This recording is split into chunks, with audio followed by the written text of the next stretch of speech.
আসসালামু আলাইকুম রহমতুল্লাহ বরকাতু। এ পর্যায়ে আমরা শিখব 2 হরফ বিশিষ্ট মোরাক্কাব শব্দ, 3 হরফ বিশিষ্ট এবং 4 হরফ বিশিষ্ট।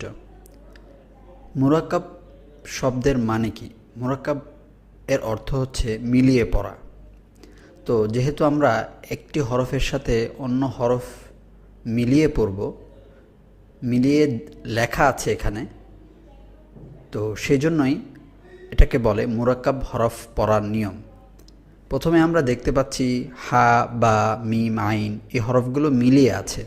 এরপরে তৃতীয় লাইনে দেখতে পাচ্ছি 3টি হরফ একসাথে। এরপরে শেষের লাইনের শেষ দুটি শব্দের মধ্যে দেখতে পাচ্ছি চারটি করে দুটি শব্দ মিলিয়ে আছে। তো মূলত আমরা এটা শেখার মাধ্যমে এক ধাপ এগিয়ে যাচ্ছি কোরআন শেখার যে মূল উদ্দেশ্য সেগুলো অর্জন করার জন্য আমাদের এটা করতেই হবে। তো চলুন শুরু করি। হা, বা, হা, বা, হা, বা।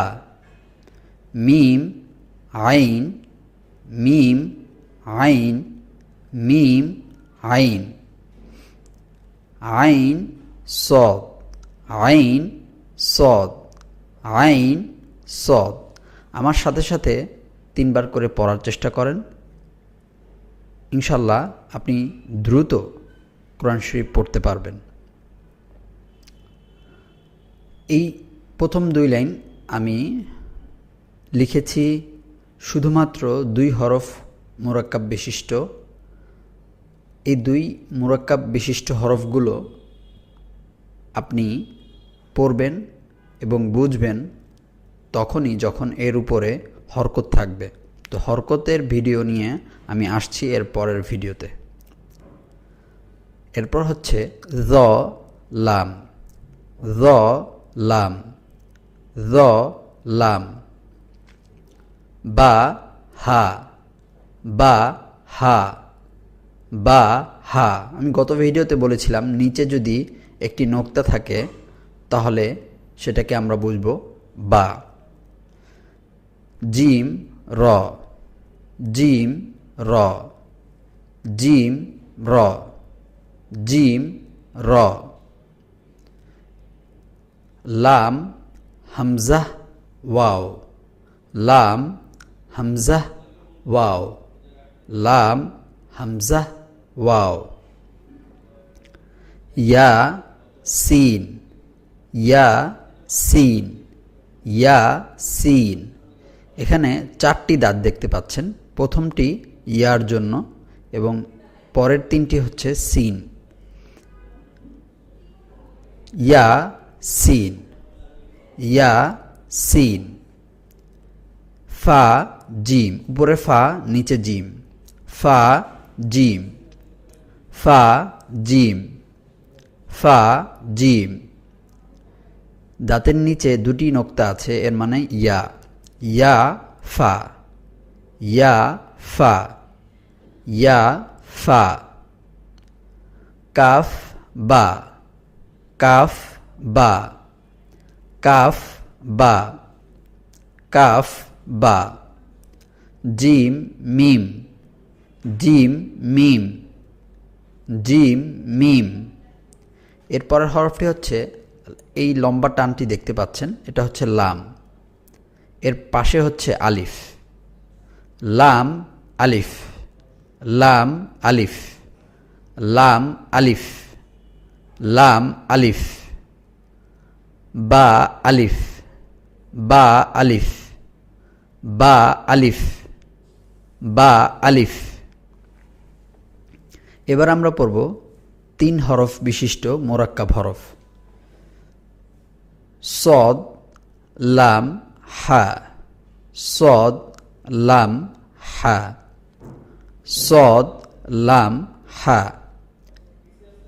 সা, সদ, লাম, সা, সদ, লাম, সা, সদ, লাম, সা, সদ, লাম। দাঁতের উপরে যদি 3টি নোক্তা থাকে তাহলে আমরা এটা সা বলবো।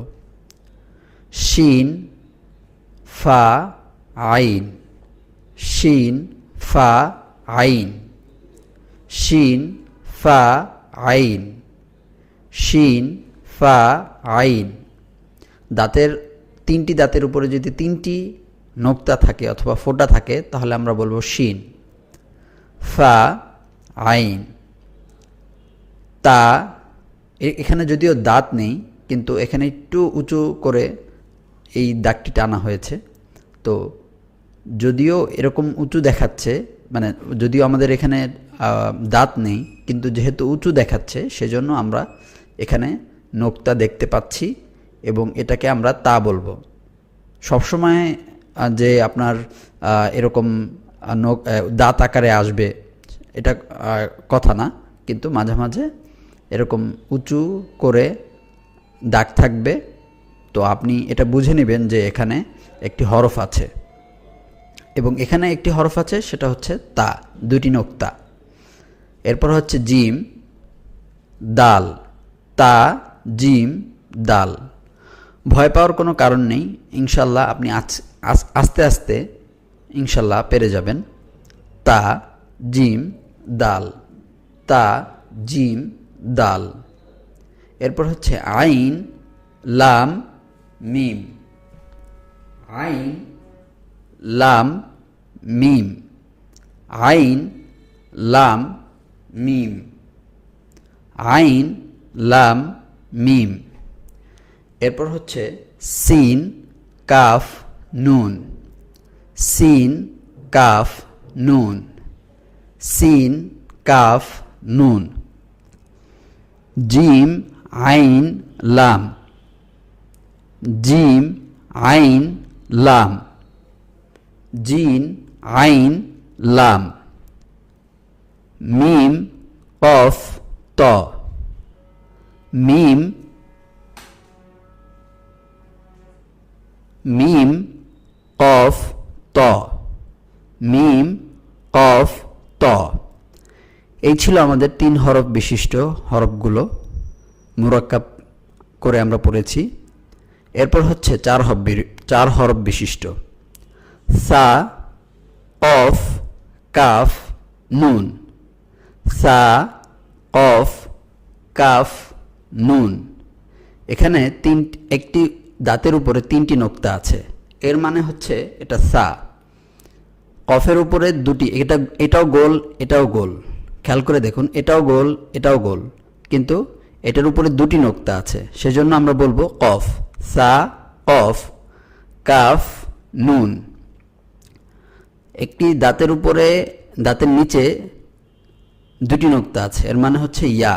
আর এখানে একটি দাঁতের উপরে 2টি নোক্তা আছে, তো এটাকে বলবো তা, ইয়া, তা, লাম, ওয়াও। এই ছিল মুরাক্কাব হরফ পড়ার নিয়ম।